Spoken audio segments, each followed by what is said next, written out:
Court will come to order. It is Thursday, May the 21st, 2026, and the Kerr County Commissioners Court is now in session in a workshop. If you noticed, we didn't start on time with the atomic clock on my trusty phone here in my back pocket. Y'all notice that? And that's because this is a little bit more relaxed. This is a workshop. This is not a meeting. And I tried to talk to the various stakeholders, my department heads, my elected officials walking around the room. If you notice, I kind of glad-handed more than usual. Tried to say hello to everybody. Today, our hands, like when you shake hands, you know the tradition for shaking hands is to show that you're not carrying a weapon. Do you know that? In the medieval days, we're not making decisions today. Relax. This is the first part of the budget season. And as I was coming through the gate, I was reminded, Commissioner Harris and I, this is our last World Series. We won't do this again. So this will be a memorable process for us. And we have a lot of memories of this process, trust me, through the years. And I'm speaking mainly to the public right now because they're not here. They're welcome. These workshops used not to be, but today, what we do today, they are recorded, they are posted on the website. This is the first step of transparency to show the public how we put together a budget to run a local government. That's what it's about. And rather than me sitting up here pontificating to the public and saying, well, you need to run this department that way, and you need to run that department that way, and we need this much for that department, and cut that one, and cut. That's not what we're doing today. That's not the way our process works. Our process works is the first thing we do is we open up the, and I'm not good on these technology systems, but we have a system that they can access to be able to get access to their budget so they can come up with their recommended budget for the coming year. And we've just spent the last month doing that. And I look at it, y'all know exactly what I'm talking about. They've had computer access to their budget records, and they've been working on what they think it's going to take to run their department or their office for next year. Some have unexpected expense items that we normally would not expect to see, that they get a little big in numbers sometimes, and we swallow hard about, oh, we didn't see that coming. Where are we going to get the money to pay for that? That process is yet to happen. We're not doing that today. Today's the ask. Today, this is where you come to us and you tell us, honest to God, what you think it's going to take for you to perform your county function for us, for the county, for the people. And we're going to listen. And I don't have to admonish my fellow members of the court, but we're just here to listen today.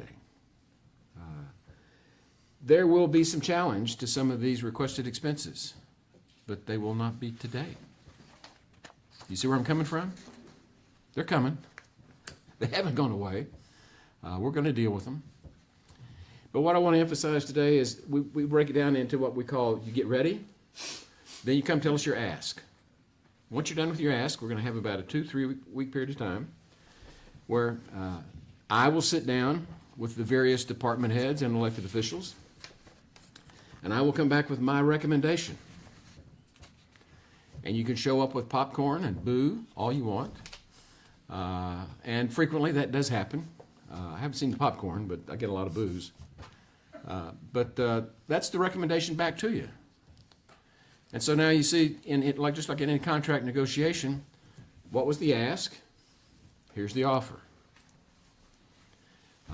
We take a little time, give me a few weeks to get that together so I can respond line item by line item, because that's what you're going to hit us with today. The public's going to see this is line item by line item. You're telling me exactly how many staplers you need next year. Okay? After my recommendation, towards the middle to end of July, roll your sleeves up and wear tall boots, because we're going to be busy and sloshing around all over the place. That's when the decisions get made. You heard Will Rogers talk about seeing sausage made. That's where it's made. So for those of you that really like blood sport, come on up. This is just the intro. We haven't started anything, Rich. All you missed Apologies. is my lip flapping. Been a crazy couple of days. So, when we come back in mid-July, after you've heard the recommendation, those workshops have razor blades, okay? Sometimes even hatchets. I've seen a sledgehammer or two. But that's where we get down to the real money. And that's what affects the taxpayers the most. And I watched my predecessor do this job for 2 years. This is my 8th year to do this, and my last. It has been a labor of love. Maybe love-hate is a better description, I don't know. But budget is a tough time of year for everybody. But most importantly, it's a tough time of year for the taxpayer. Because we forget they're the wind under our wings. And without their support, meaning their willingness to pay those tax dollars, we can't do our jobs. So, this is a very important thing. Today is the good part of it. And I've taken you through a roadmap so you can see where we're headed on the thing. And you can just, in your mind, think by the 1st of August, we either have a plan pretty much in place, or we may be in trouble. And I say that because a lot of people don't know what happens if we don't get a budget done. I'm looking at my auditor, who reminds me of this every year when we start this process. If we don't get a budget agreed to and hammered out, we default to last year's budget, right? That's what the law says. That's what the state of Texas tells us. Y'all either figure it out, or we'll figure it out for you. That look like a hammer to you? It does to me. I'd much rather have a handshake deal than a hammer deal, wouldn't you? So that's where we're going. And Donna, I look forward to this. Maybe it's because it's the last one. There you go. But I kind of look forward to it. And I want y'all to enjoy it. At least, well, maybe this is as much as we do, put it that way. It's got to be done. It's got to be done. And we're going to do it. And so as you come forward today, we are not your enemy today. We are your audience today. Okay? And the challenges, the debates over these numbers that you're about to present to us will occur, but they will not occur today. So all of that stuff that you were getting ready to come argue to us, relax. Just tell us. We want to know the honest truth. What do you think you need? What runs this government? I think we owe it to the public for them to know what the people that hold these offices and positions, department heads and elected officials, what they honestly believe it takes to run this government. Okay? You got elected to be the person to give them an opinion about that. Or you got appointed to head up that department to tell the public what you think that is. This is your time to stand tall and tell us. And let us do our job. And I'm trying to transition to a more user-friendly budget process. So we see fewer hammers and more nail clippers. Okay? Just think about it. Hammers and nail clippers. The nail clippers, usually a lot less painful. Hammers are painful. So, with that, let me put my glasses on, and we will get started here. First one as always. Say always. Process. I don't know about you. Where's my piece of paper? Mr. Reeves.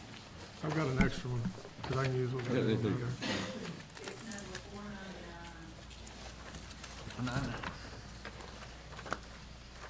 Mr. Tax Collector, tax assessor collector. Yes, sir. Good morning, gentlemen. Before you, I believe I have put in each one of your box or hand-delivered a summary of my budget and requests for the upcoming 26-27 fiscal year. you will notice it's approximately 2% below last year's total, and if you take out payroll, it's approximately 9% below. In the backup material that I presented to you, you'll notice one of our most extreme cost is postage. I've tried to explain the trends of the upward cost of postage in the form of a graph that each one of you have. This year's, if you look at this year's budget for postage, it's actually down from the current fiscal year. That's simply because I do not have to do the mass mailing of voter registration cards. I was able to lower the budget on that end of it. Office supplies have a slight increase. Everything I can tell that we're probably looking at a 5% increase year to year. This is based on studies that I could find, economic plans. We will require a new copier at the West Kerr Annex. I've limped that one we have there along an extra year. I know our IT department is looking into some cost-saving methods on that.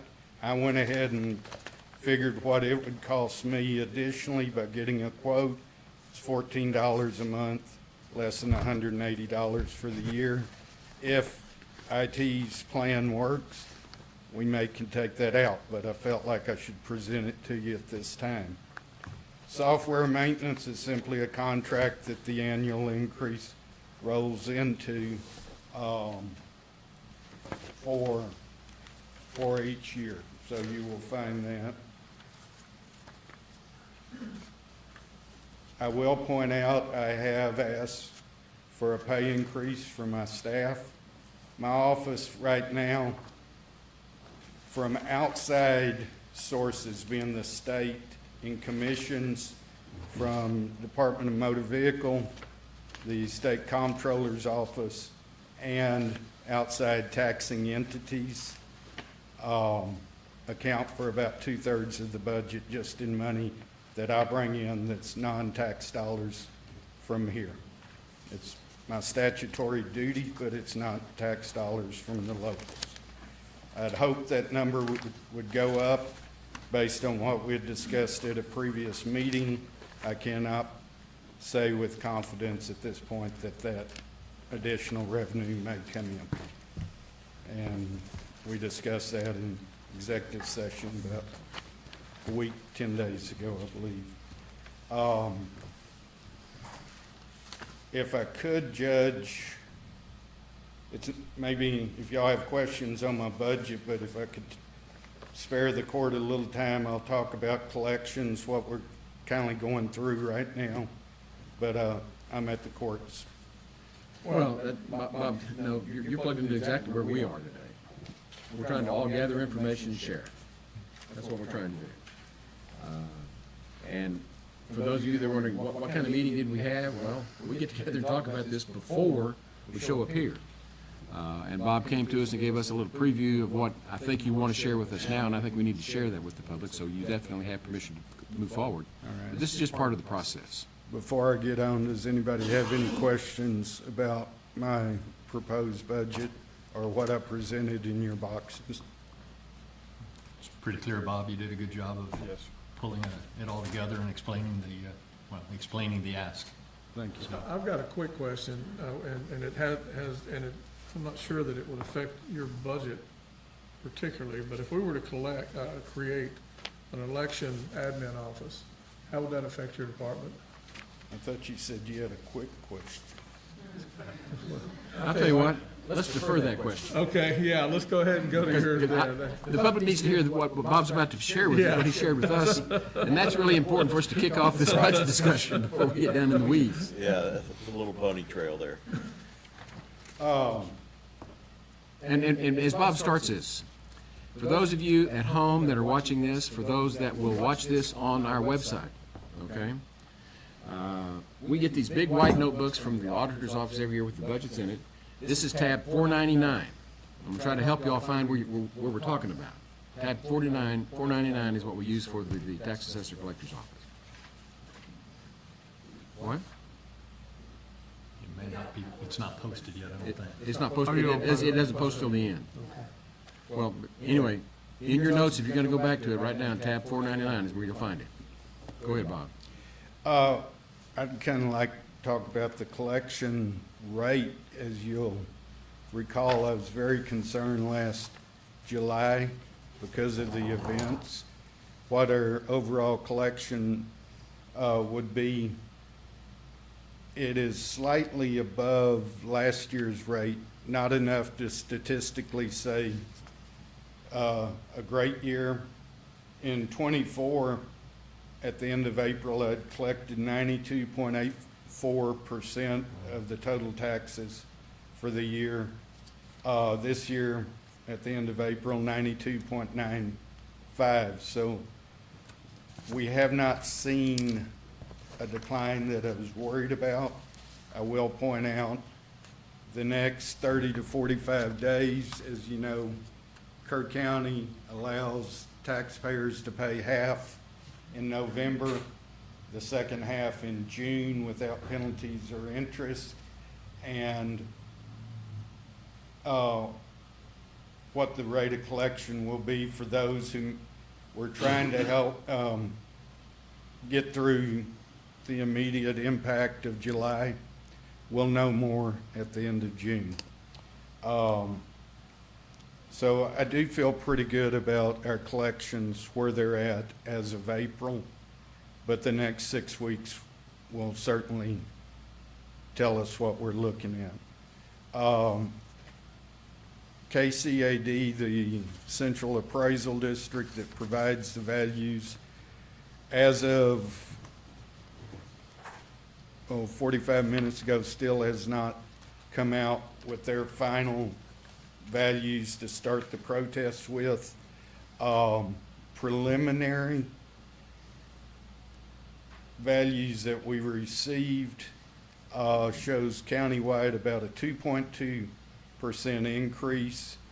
That was as of the end of April. I looked for that number to go down, as they indicated they did not have all of the data into the impact of value from the flood.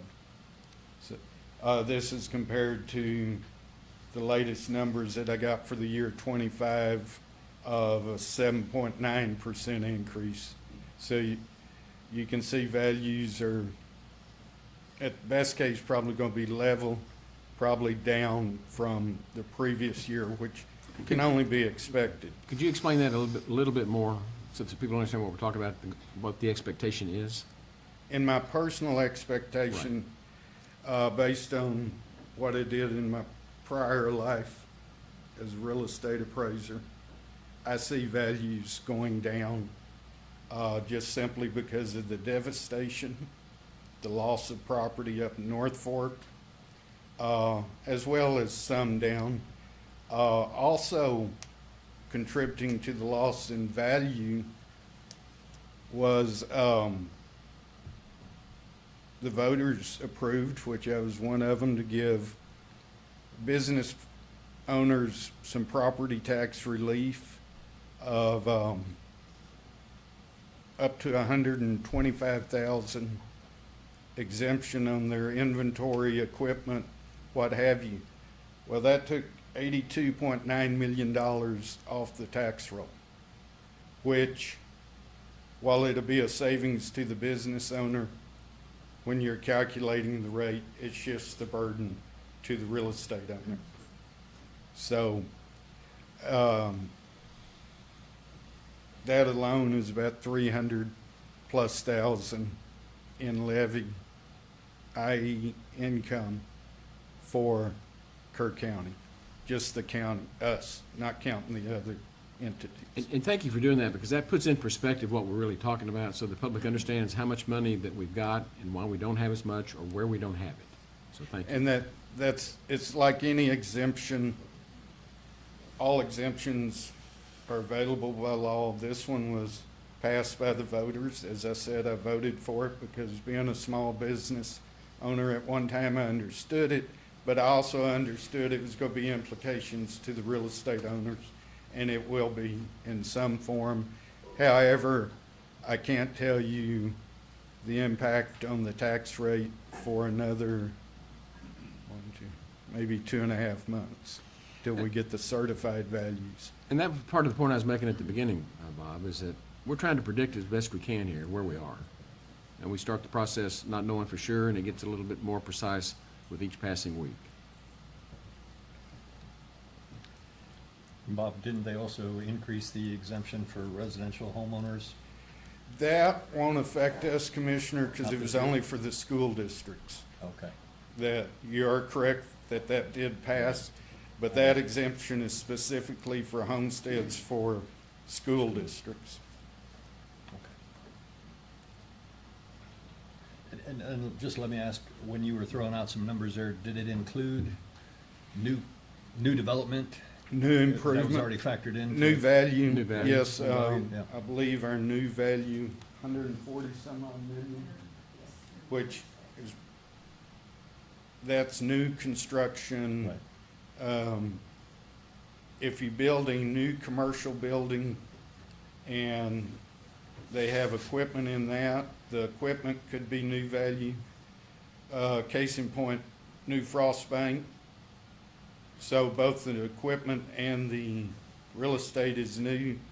New bank and trust building, because it was existing, Right. it's only the real estate. I was just trying to get a feel if you have any personal idea about residential development. Is it slowing down? Is it on track? Is it, I would, following the historic trend? What's your perspective on that? there is definitely new houses coming on. All you have to do is the loop and drive through there. It's not to say it's the only area. However, is it moving as fast? I don't personally see it. I don't either. You are seeing some in certain areas, but not as fast. But of course, a new bank, and I think Frost Bank was completed after January 1st, so we may not see the full impact of that.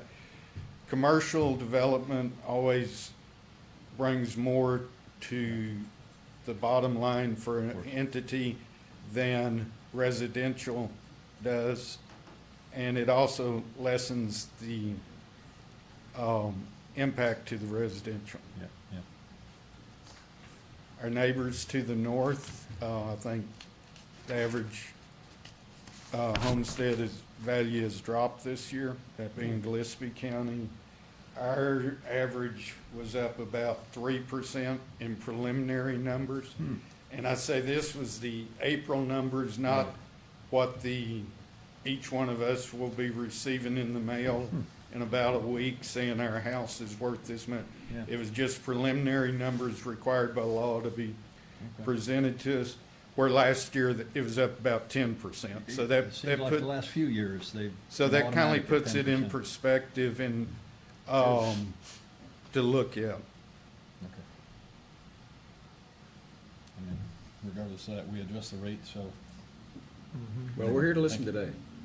And Well, and as I said, I won't be able to give you a concrete, no new revenue rate, voter approval rate until sometime first part of August.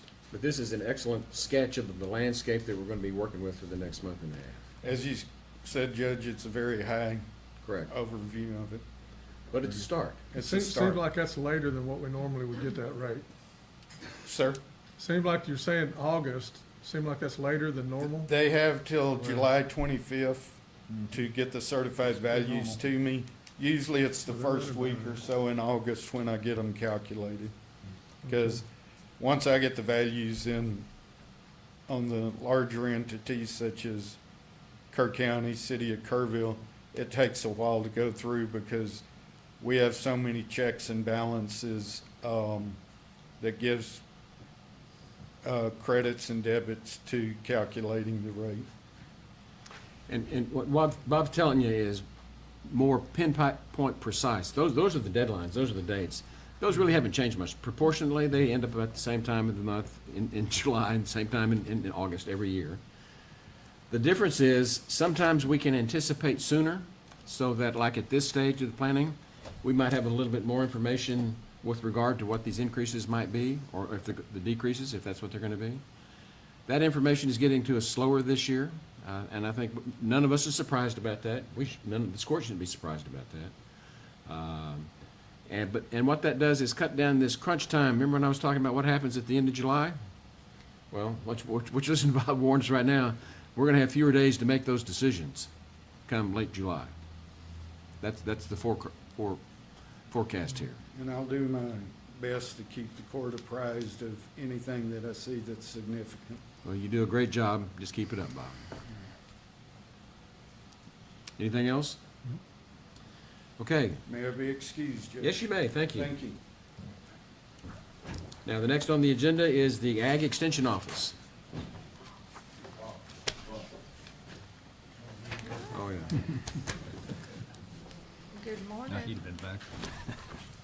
Morning, Andrew.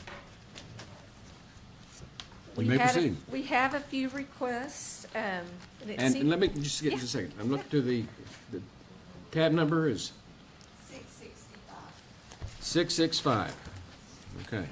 Here, hang on to this sheet. Yeah. Okay. I got it. I see it right here. Right there, yeah. You may proceed. All right, okay. We got a lot of paper around here, folks. I know. You have to keep it all organized. So, all right, so I'm with the AgriLife Extension Office, Angela Fiddler. We had a couple of requests this year. We kind of tend to go back to our vehicle situation, which I know we've been in contact with Commissioner Harris and had a little discussion this morning, but I'm going to go ahead and request it, and then whatever y'all decide to do, you know, of course, we're relying on your expertise and wisdom to guide us in that, but we have 3 vehicles currently. We still have our 2008 Chevrolet van, and I put the mileage in there, which is still pretty low mileage, 113,000 miles. We have our 2018 Ford F-150 Crew Cab pickup. We're right at 78, almost 79,000 miles. And we have a leased 22 Ford Explorer, Enterprise Fleet Program. That's worked out really well for us. The lease on our Ford Explorer is scheduled to expire at the end of October, but we probably will not have reached our mileage by that time. So we've actually already talked to Enterprise, and she said that we could extend that if we would like. They're very flexible. We can return it at whatever point we need to once we get to that mileage. She said we could keep it in our fleet if we would like. But she was going to find out if they would continue the maintenance, because I think that's the biggest part. We don't know if they're going to continue that maintenance program once it reaches that mileage that it's supposed to reach to expire. So that was one thing she was going to look into for us. Once we know that, we'll be better positioned to make a better decision on that vehicle. Our Ford F-150 truck, currently we've gotten 2 bids for service, and it's close to that $5,000 replacement. We have some things to do to that truck to be able to be driven. So right now it's really not drivable. We did talk to Enterprise about doing a trade-in on that one, and they've got lots of, they're willing to work with us on that. They do a trade-in for us and get us a different truck, if that's something that we want to look at. I did put it in the budget for that, but of course that may have to be looked at later on down the road. They even would do a trade-in on that van. And I know Sam and I have talked about that. That van sits quite a bit. I mean, it does get used some, but not as much anymore. Regardless of whatever we decide to do, I think we need to think about doing something with the van, rather it being That's the sitting. 2008? The 2008 van. We'll use it for close trips, if we're just going next door, or, but we aren't gonna take it too far away, too far out of the county. But Enterprise was entertaining the idea of doing a trade-in on the van too. So we have different options. We'll let y'all decide on some of that. And I don't know if Sam wants to talk about that. He can as well. But mainly, I think between Sam and I, our office is now fully staffed. Thank you, Lord. So we will hit the road hard this summer, and then again, I mean, really, it doesn't ever really slow down. But a lot of our traveling happens in the summer, in the spring, and the summer. So I do have it in the budget to do the rental of the van when we go to College Station or we go further away. I did put that in like we had last year, just to take care of that in case we needed to rent something. But Sam and I were both on the same page. We really don't want to purchase a van. Just doesn't make sense to buy a van and have it sitting when we're only really going to use that space about a little over a month. So I would prefer to leave it like it was, like we've been doing it. Let's just, when we need it, we'll rent something for, if we need bigger capacity. So Well, that, Angela, if I'm hearing you correctly, I'm looking at your current budget versus your requested budget. The problem here with y'all are vehicles.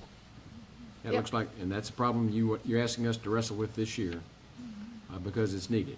And it looks like to me you pretty much got everything else everything pretty much else where it is- was, or yeah. at least It's really managed. that the vehicles is, I mean, that's what the cost is right there, is the vehicle situation, so. And what you're asking us to do is to consider something other than just buying you new vehicle. Yeah, we aren't looking to buy a new This vehicle. is more of a home fix, maintenance and repair. We would type we would fix. like to eventually, and we don't expect it, it doesn't all have to happen this year, or, but in the next couple of years, to just go to that leased program with Enterprise where they take care of some of those maintenance issues, and we're not having to, But you're Budget about for it.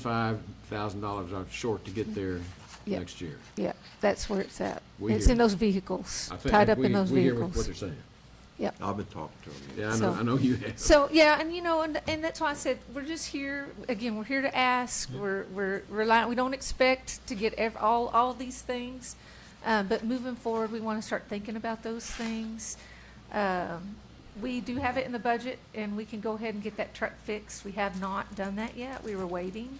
And we appreciate the Yeah, patience. yeah, and so that's what we were just gonna be patient and waiting, and, yeah, yes. Angela, what kind of van is this? I'm assuming it's a Ford 15 pack? It's a Chevrolet, it's a 2008 Chevrolet van. It will seat, Pretty much end of life. But 12, full-size it's a van? 12-passenger van. 12 packs? That's Okay, how thank many, you. that's how many seatbelts it has. If I'm not mistaken, we've talked about this van every budget I've worked on, haven't we? We have, I know it keeps coming up, it's kind of comical, really, but, you know, that was one of the things that we talked with Enterprise the other day. Would they even consider a trade-in, and we get a Suburban or something that we would use a lot more often? We don't need that much space all the time. A Suburban would, I mean, wouldn't you say, I think we Sam? concluded over the last several years. Something like that, an SUV like a That Suburban. one-time rental works. We don't necessarily think we need to have a van sitting in our parking lot 365 days of the year, so, Okay. anyway. Sounds like it's been in better shape than the 2018 Ford. Yeah. Yeah, so And we're a that little thing, disappointed when we found out about that Ford truck, but, you know, Sam got to inherit that one, But, so, $4,500, it's a little Yeah. less than 80,000 miles. yeah. And, they've gotten two estimates and it's ballpark That's right. $4,200 to $4,500 fix. Right. Both of them are real similar. To get And we it appreciate you fixed. doing your homework and coming and telling us about it. Thank you. So that, yeah, but that was those are the main things. We had some smaller things like as far as fuel and, you know, y'all have to figure those kind of things out, with prices up a little bit more. We're not traveling less, we're gonna be traveling, hopefully, maybe now that we have, a full staff, even more. So those were some things that we had in our budget, looking at that. repairs and maintenance of the building, that did go up a little bit. We were looking at getting a new ice maker in our office if that, last summer, we have the ice maker next door, but when things happen and you can't use it, I think that's what we were seeing. It made it a hardship. So, that can continue to happen. We don't know, but we have one in the office, but it's not working, so we want to get a new one. Some other things on our subscriptions, and it wasn't a big ask, but we're looking at adding some technology, Canva, Constant Contact, really just to be able to reach our audiences a little bit better in the digital platform area. So we're getting to be more and more push more and more in that way, and we want to do things the right way. So we don't want our stuff to go out. We spend time putting together educational materials and try to share it, and we're marked as spam. So adding some of that in there to help us do our job better. And then I think my other things, as far as like utility costs, they've asked us to go up $500 on that, 25% on our vehicle insurance, those kind of things. Those are the main items on our list. I think most of that stuff is self-explanatory. Yeah. You dealt with the big items on your budget. It was mainly the warrants, yeah. vehicle. Did you have anything you wanted to share, Sam? Okay. We're not trying to get lost over the pennies. We're trying to figure out where are in your budget and how are we going to be able to fix that into the big budget. So thank you. Thank you. Okay, next is the county jail. And that is going to be, for those with the tabs, that's tab 512. So you at home, write down 512. Sheriff, Let me get set up here. take your time.